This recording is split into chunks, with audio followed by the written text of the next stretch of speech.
সত্য কথা বলার কারণে সার্জিদের বিরুদ্ধে আবার নতুন ভাবে কেস হয়েছে, মামলা হয়েছে।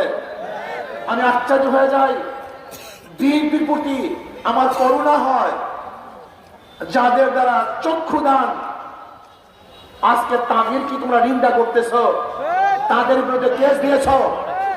আজকে তারেক জিয়া বাংলাদেশে ফেরার স্বপ্ন দেখতো না যদি সার্জিদ না থাকতো।